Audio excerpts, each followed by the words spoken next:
যার কথা ভেবে শিহরণ যে আমার জীবন মরণ।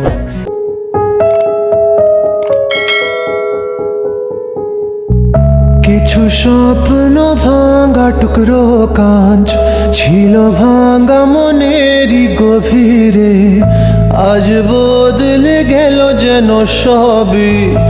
এলো এক মুঠো রোদ ভাঙা ঘরে, কারো পায়েরই শব্দ এ বুকে, কিছু রং এলো ঝাপসা দু চোখে, ভাসে হাওয়ায় চেনা সেই গন্ধ। এলো আজ কি আবার সে ফেরে, যে ছিল আমার আপন, যার সাথে বাঁধা